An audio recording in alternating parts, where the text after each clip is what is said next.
নমস্কাৰ mid day 18 ষ্টুডিঅ'ত পৰস্মিতা গোস্বামী আৰম্ভণিতে এক ব্ৰেকিং নিউজ নাৰদা সিং গোচৰত পশ্চিমবংগৰ দুজনকৈ মন্ত্ৰী কাটক মন্ত্ৰী দুজন হৈছে ফিৰহাদ হাকিম আৰু সুব্ৰত মুখাৰ্জী বিধায়ক তথা প্ৰাক্তন মন্ত্ৰী মদন মিত্ৰ আৰু সুভন চেটাৰ্জীক আটক কৰিছে CBI ইয়াকে লৈ বৰ্তমান কলকাতাৰ পৰিস্থিতি যথেষ্ট উত্তপ্ত হৈ পৰিছে পুনৰবাৰ জনাইছো যে নাৰদা সিং গোচৰত ইতিমধ্যে পশ্চিমবংগৰ দুজনকৈ মন্ত্ৰী কৰা হৈছে আটক মন্ত্ৰী দুজন হৈছে ফিৰহাদ হাকিম আৰু সুব্ৰত মুখাৰ্জী বিধায়ক তথা প্ৰাক্তন মন্ত্ৰী মদন মিত্ৰ আৰু সুভন চেটাৰ্জীকো আটক কৰিছে CBI সোধাপোছা অব্যাহত ৰাখিছে ইয়াকে লৈ বৰ্তমান কলকাতাৰ পৰিস্থিতি যথেষ্ট উত্তেজনাপূৰ্ণ হৈ পৰিছে নাৰদা সিং গোচৰৰ বৰ্তমান যি তদন্ত সেয়া অব্যাহত আছে আৰু এই সংক্ৰান্তত পশ্চিমবংগৰ দুজনকৈ মন্ত্ৰী কৰা হৈছে আটক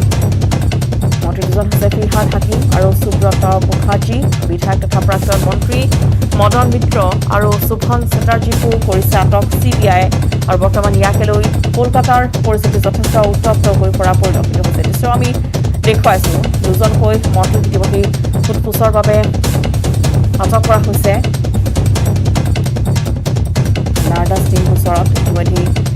পশ্চিমবংগৰ দুজনকৈ মন্ত্ৰীক আটক কৰা হৈছে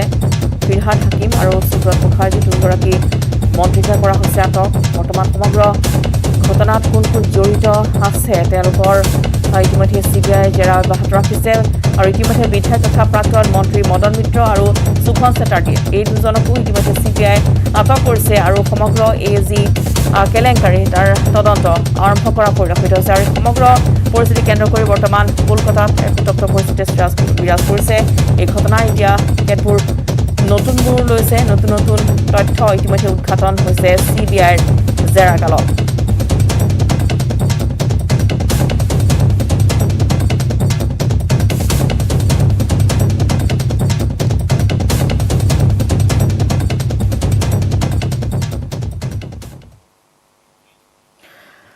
আৰু ইফালে ভাৰতত মুকলি কৰা হৈছে কৰোনা ৰোগৰ ঔষধ DRDOৰ কোভিড ঔষধ মুকলি প্ৰতিৰক্ষা মন্ত্ৰী ৰাজনাথ সিঙে মুকলি কৰিলে ঔষধ DRDOয়ে প্ৰস্তুত কৰি উলিয়াইছে COVID-19ৰ 2DG ঔষধ DRDOৰ institute of nuclear medicine and allied ছায়েন্সে ডক্টৰ ৰেড্ডিৰ লেবৰেটৰীয়ে মিলি উলিয়াইছে কৰোনাৰ এই ঔষধ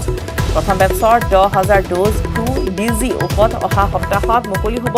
অহা সপ্তাহত কৰোনা আক্ৰান্তক দিব পাৰিব এই ঔষধ 110 জনকৈ কোভিড ৰোগীৰ দেশত প্ৰয়োগ কৰা হৈছে এই ঔষধৰ সফলতাৰ পিছতে মুকলি কৰাত অনুমোদন জনালে BCGI পুনৰবাৰ জনাও যে ভাৰতত মুকলি হৈছে কৰোনা ৰোগৰ ঔষধ DRDOৰ কোভিড ঔষধ মুকলি প্ৰতিৰক্ষা মন্ত্ৰী ৰাজনাথ সিঙে মুকলি কৰিছে ঔষধ DRDOয়ে প্ৰস্তুত কৰি উলিয়াইছে COVID-19ৰ 2DG ঔষধ DRDOৰ institute of nuclear medicine and allied ছায়েন্সে ডক্টৰ ৰেড্ডিৰ লেবৰেটৰীয়ে মিলি উলিয়াইছে কৰোনাৰ ঔষধ প্ৰথম বেটছৰ 10,000 ড'জ 2DG ঔষধ অহা সপ্তাহত মুকলি হ'ব অহা সপ্তাহত কৰোনা আক্ৰান্তক দিব পাৰিব এই ঔষধ 110 জনকৈ কোভিড ৰোগীৰ দেশত প্ৰয়োগ কৰা হৈছে এই ঔষধৰ সফলতাৰ পিছতে মুকলি কৰাত অনুমোদন জনায় BCGI कोविड में विशेष रूप से यह ड्रग बहुत ही अपनी प्रभावी भूमिका का निर्वाह करेगी और हमारे वैज्ञानिकों ने जो इस ड्रग का इजाद किया है जो इस ड्रग को तैयार किया है मैं तो उनको अपनी तरफ से बधाई देना ही चाहता हूं पूरे DRDO को बधाई देना चाहता हूं DRDO के हमारे चेयरमैन को भी बधाई देना चाहता हूं डॉक्टर जी सतीश रेड्डी को भी बराबर इस संबंध में वैसे उन्होंने पहले भी मुझे जानकारी दी थी यह काम हमारे यहाँ चल रहा है लेकिन जब इसमें कामयाबी हासिल हुई तो जब उन्होंने इसकी जानकारी मुझे दी तो सचमुच मुझे इसकी बेहद खुशी हुई शायद भारत के वैज्ञानिकों के द्वारा DRDO के सहयोग से हमारे आदरणीय राजनाथ सिंह जी के नेतृत्व में ये शायद हमारी पहली इंडिजिनस रिसर्च के आउटकम के तहत दवा है जो सीधे सीधे कोविड के वायरस के प्रकोप को पूरे वैज्ञानिक दृष्टिकोण से कम करने का पूरा पोटेंशियल रखती है আৰু ফলে দেশত ক্ৰমাৎ হ্ৰাস পাইছে কৰোনা আক্ৰান্তৰ সংখ্যা 24 ঘণ্টাত 2,81,386 গৰাকী নতুনকৈ আক্ৰান্ত হৈছে এদিনতে 4,106 গৰাকী আক্ৰান্ত হৈছে মৃত্যু বৰ্তমানলৈ 2,74,000 লোকৰ কৰোনাত আক্ৰান্ত হৈ মৃত্যু হৈছে সংগ্ৰামত জনাইছো যে ক্ৰমাৎ দেশত হ্ৰাস পাইছে কৰোনা আক্ৰান্তৰ সংখ্যা 24 ঘণ্টাত 2,81,386 গৰাকী নতুনকৈ আক্ৰান্ত হোৱাৰ খবৰ এটা দিনতে 4,106 গৰাকী আক্ৰান্তৰ মৃত্যু হৈছে বৰ্তমানলৈ 2,74,000 লোকৰ কৰোনাত মৃত্যু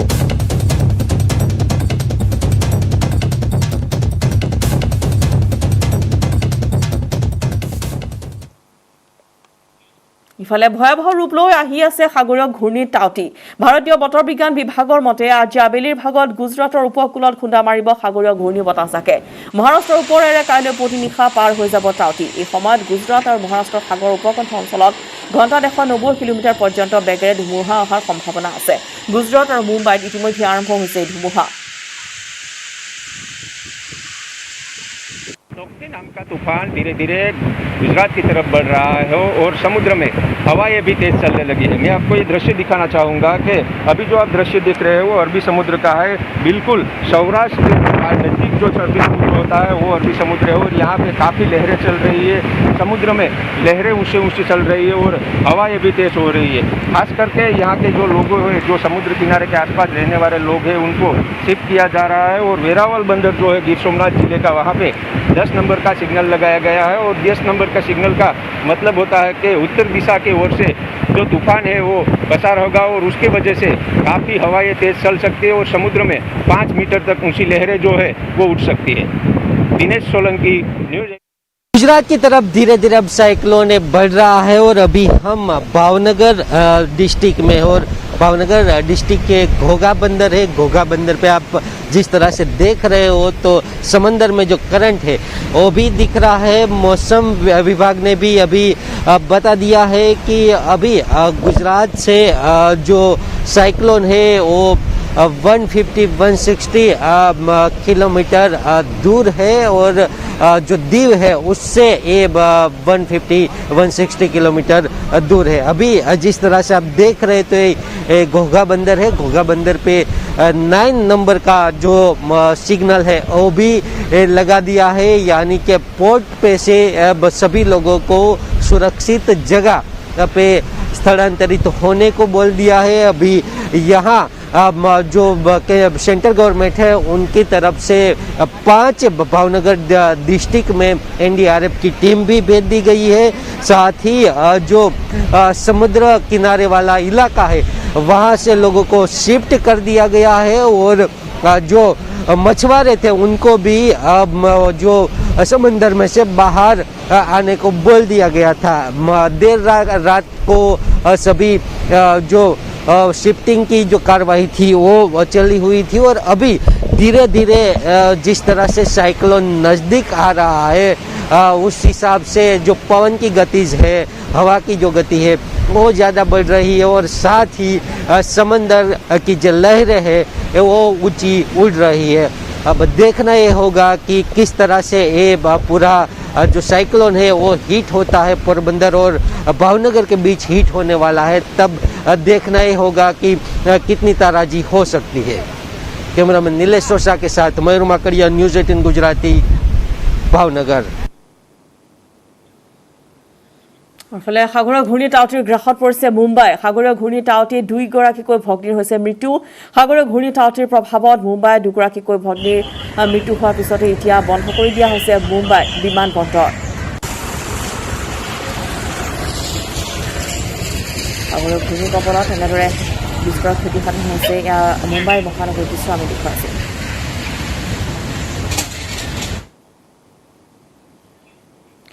উঠিছো ৰাজ্যৰ খবৰলৈ বুকাজানৰ জ্যেষ্ঠ সাংবাদিক ৰুবুল দিহিঙীয়াৰ মৃত্যু কোভিডত আক্ৰান্ত হৈ জিএমচিএইচত মৃত্যু হয় সাংবাদিকগৰাকীৰ নিশা 12:45 শেষ নিশ্বাস ত্যাগ কৰে সাংবাদিকগৰাকীয়ে সাংবাদিকতাৰ উপৰিও বুকাজানৰ বিভিন্ন সামাজিক কাম কাজত আগভাগ লৈছিল ৰুবুল দিহিঙীয়াই নিউজ লাইভৰ সংবাদদাতা ৰুবুল দিহিঙীয়াৰ মৃত্যুত এতিয়া শোকস্তব্ধ হৈ পৰিছে বুকাজানবাসী ৰাইজ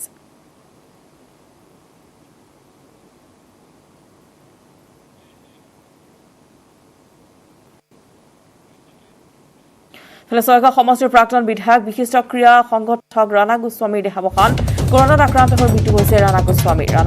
বিৰুদ্ধত মুখ্যমন্ত্ৰী ডক্টৰ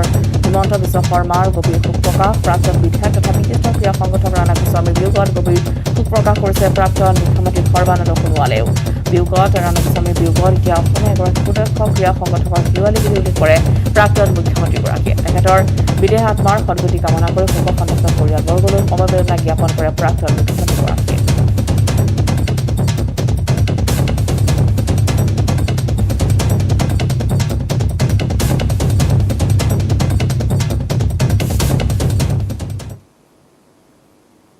বাতৰিৰ মাজলৈ এফালে যদি কৰোনা মহামাৰীয়ে ভয়াৱহ ৰূপ লৈছে ৰাজ্যত আনফালে আকৌ সমাগত বাৰিষাক লৈ চিন্তাত পৰিছে নৈপৰীয়া ৰাইজ প্ৰতিটো বছৰে কুৰুৱাৰ মথাউৰি ভাঙি মহাবাহু ব্ৰহ্মপুত্ৰৰ বানপানীৰ কবলত পৰে দৰং জিলাৰ কুৰুৱা অঞ্চল অৰ্ধনিৰ্মিত অৱস্থাত থকা মথাউৰি শীঘ্ৰে নিৰ্মাণৰ আশ্বাস নিলে জলসম্পদ বিভাগৰ বিষয়াই দৰং জিলাৰ জলসম্পদ বিভাগৰ বিষয়াক লগত লৈ চিপাঝাৰ নৱ নিৰ্বাচিত বিধায়ক ডক্টৰ পৰমানন্দ ৰাজবংশীয়ে কুৰুৱাৰ মথাউৰি পৰিদৰ্শন কৰিলে ইফালে জলসম্পদ বিভাগৰ বিষয়াসকলে ৩১ মেৰ ভিতৰত জিলাখনৰ সকলো মথাউৰি নিৰ্মাণ সম্পূৰ্ণ কৰা হ'ব বুলি আশ্বাস প্ৰদান কৰিছে বিভাগৰ ফালৰ পৰা দৰং জিলা কেইবাটাও মথাউৰি নিৰ্মাণ কৰি থকা হৈছে নিৰ্মাণ কিন্তু এতিয়াও সম্পূৰ্ণ হোৱা নাই যিসকল লোক আছে নৈপৰীয়াৰ লোক আছে তেওঁলোকে কিন্তু শংকাত ভুগিছে আমি দেখুৱাইছোঁ ব্ৰহ্মপুত্ৰৰ মথাউৰি দেখুৱাইছে আপুনি মথাউৰি নিৰ্মাণৰ কি পৰ্যায়ত আছে সকলোৱে বুজ লৈছে কেইবাটাও মথাউৰি পৰিদৰ্শন কৰিলে কি পালে কি দেখিলে কিন্তু আটাইতকৈ ডাঙৰ কথাটো হৈছে কি যে মই ইয়াত যিখিনি পৰ্যবেক্ষণ কৰিলোঁ এই পৰ্যবেক্ষণৰ ফলত মানে বানপানী যদি অকণমান প্ৰবল হয় এইবাৰ কিন্তু এই মথাউৰি কিন্তু কোনেও ৰক্ষা কৰিব নোৱাৰে সেইকাৰণে মই আজি নিজে চাবলৈ আহিছোঁ আমাৰ কাৰ্যবাহী অভিযন্তাগৰাকীও আহিছে আৰু আপোনালোকেও কৈ আছে যে যিটো ভয়াৱহ বানপানী হৈছিলে যি ধৰণে মানে এই বানপানী এই মথাউৰি খহি পেলাই গোটেই ৰাইজৰ যিটো অৱস্থা না জল না থলৰ অৱস্থা গতিকে মই ভাবোঁ যে এই সমস্যাটোৰ ক্ষেত্ৰত মই আজিয়েই আমাৰ ৰাতি মই মাননীয় মুখ্যমন্ত্ৰীৰ সৈতে মই আলোচনা কৰিম আৰু ইতিমধ্যে আমাৰ জলসম্পদ বিভাগকো আমি আজি যিহেতু লৈ আহিছোঁ তেখেতসকলক কৈছোঁ যে অচিৰে যদি তেখেতসকলে পাক কলম প্ৰস্তুত কৰি পেলাই যদি কামটো আৰম্ভ নকৰে তেতিয়াহ'লে কিন্তু সমস্যা অতি ভয়াৱহ যেন লাগিছে মোৰ গতিকে তেখেতক মই এই যিটো নেকি আমাৰ সংবাদ মাধ্যমৰ জৰিয়তে আজি এই ক্ষেত্ৰ অধ্যয়ন কৰি পেলাই মই আহ্বান জনাইছোঁ অনুৰোধ কৰিছোঁ তেখেতে যাতে এইটো ক্ষেত্ৰত বিহিত ব্যৱস্থা হাতত লয় শীঘ্ৰে কেতিয়া এই কামসমূহ শেষ হ'ব কিমান ডেডলাইন কিবা দিছে আমাৰ এতিয়া কথাটো হৈছে কি আমাৰ যিটো টিউবুলাৰ মেট্ৰেছৰ যিটো কাম সেইটো 100 মিটাৰ বাকী আছে মানে এই সংক্ৰান্তত আমি এটা সাব এষ্টিমেট জমা দিছিলোঁ সেইটো এপ্ৰুভেল হোৱাৰ লগে লগে আমি এইটো কামটো শেষ কৰিব পাৰিম কিন্তু সেইটো গভৰ্ণমেণ্টৰ পৰা এপ্ৰুভেল হ'ব লাগিব কি দাবী জনাব চৰকাৰক নতুন চৰকাৰক আমি চৰকাৰক এইটোৱে অনুৰোধ জনাম যে বৰ্তমান নৱনিৰ্বাচিত চৰকাৰখনে এইটো এটা সুস্থায়ী ব্যৱস্থা কৰাৰ কাৰণে আমি ব্ৰহ্মপুত্ৰৰ যি মানে কিন্তু যথেষ্ট প্লাবিত কৰে অঞ্চল হয় ব্ৰহ্মপুত্ৰ পানীয়ে যথেষ্ট আমাৰ ক্ষতি কৰি আহিছে প্ৰতি বছৰে আৰু এই যোৱা বৰ্ষত আমাৰ ৰিং বান্ধটো ভাঙি গৈছিলে তাৰ ফলত মানে বানপানীৰ লগতে গোটেই জনসাধাৰণৰ এটা হুলস্থুলীয়া পৰিৱেশ হৈছিলে গতিকে চৰকাৰক এইটো দাবী জনাইছোঁ এইটো যাতে স্থায়ী সমাধানৰ এটা মানে ব্যৱস্থা এটা কৰি জলসম্পদ বিভাগক স্থায়ী সমাধান কৰাৰ দাবী জনাইছে স্থানীয় লোকসকলে যিহেতু প্ৰতি বছৰে ভয়াৱহ বানপানীৰ কবলত পৰে এই কুৰুৱাৰ বৃহত্তৰ অঞ্চল এতিয়া নৱনিৰ্বাচিত বিধায়কগৰাকীয়ে সমগ্ৰ পৰিৱেশৰ বুজ লৈ মুখ্যমন্ত্ৰীগৰাকীক অৱগত কৰিবলৈ আমাক জানিব দিছে আৰু ৰাজ্যখনৰ উদ্বেগজনকভাৱে বৃদ্ধি পাবলৈ ধৰিছে কৰোনা সংক্ৰমণৰ লগতে মৃত্যুৰ সংখ্যা ইয়াৰ পাছতো যেন গা লৰা নাই একাংশৰ চৰকাৰী নীতিৰ নিৰ্দেশনা নমনা লোকৰ বিৰুদ্ধে এতিয়া কঠোৰ হৈছে ৰঙাপাৰা আৰক্ষী দুচকীয়া বাহনত দুজনকৈ উঠি অহা লোকক ৰঙাপাৰা আৰক্ষী বিহিছে জৰিমনা ইমানেই নহয় চৰকাৰী নীতিৰ নিৰ্দেশনা নামানি একাংশ ই ৰিক্সা আৰু অটো ৰিক্সাত অধিক যাত্ৰী কঢ়িয়াই অনা লোককো আৰক্ষীয়ে জৰিমনা বিহিছে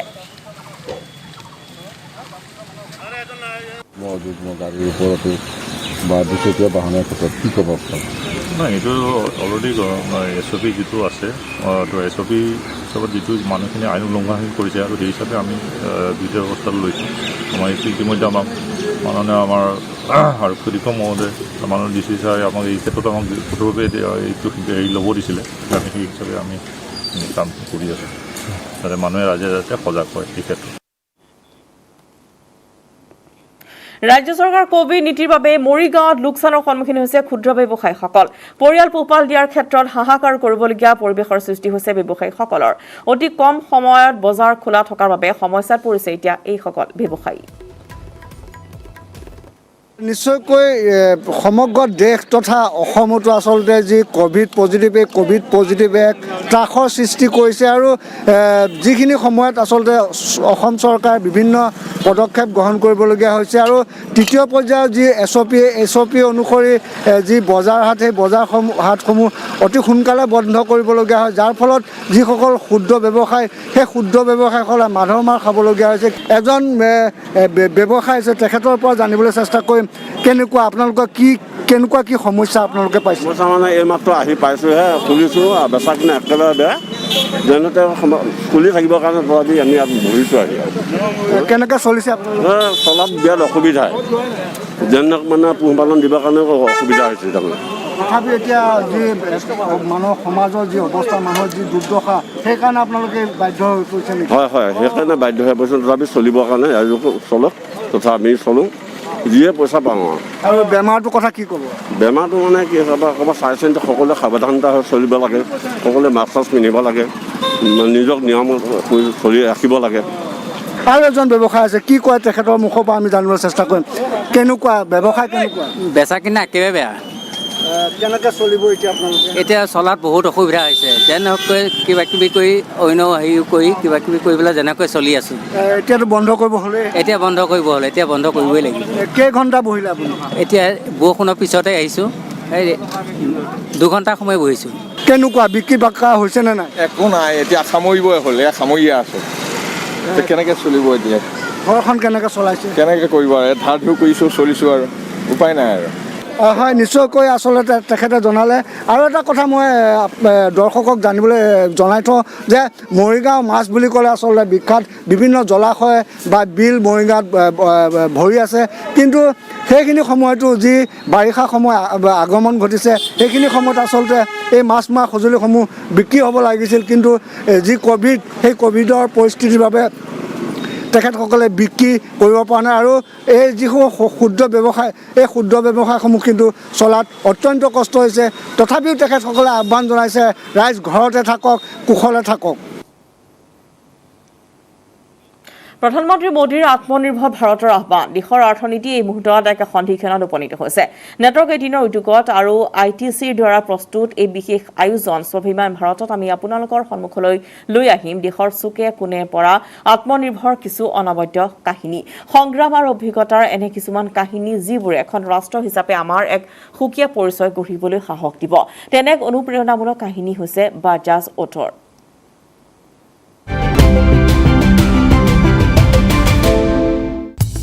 बजाज ऑटो ने भारत में आयातित 2 और 3 पहिया वाहनों की बिक्री शुरू की, लेकिन 1960 तक यह एक लिस्टेड कंपनी बन गई और उन्हें स्वयं भारत में बनाना शुरू कर दिया। और इस सब के पीछे सिर्फ एक ही आदमी था, राहुल बजाज। देश के लिए बेहतरीन 2 पहिया वाहनों को तैयार करने से लेकर 70 देशों में सबसे अधिक पसंद किए जाने वाले मोटरसाइकिल ब्रांड बनने तक बजाज ऑटो ने एक लंबा सफर तय किया है। We saw in the two-wheeler world the entry of global majors and caused a huge tectonic shift from scooters to more highly fuel efficient motorcycles. And there was a brief period where Bajaj Auto struggled, but I think and then it looked into its vast reservoir of technical competence and other capabilities and responded with embracing the motorcycle era and becoming a successful motorcycle manufacturer. अंतर्राष्ट्रीय स्तर पर तीसरी सबसे बड़ी motorcycle निर्माता Bajaj auto दुनिया की सबसे मूल्यवान two-wheeler company है, जिसका मार्केट कैप 1 लाख करोड़ रुपए से अधिक है, जो स्वाभिमान भारत की जीती जागती मिसाल है।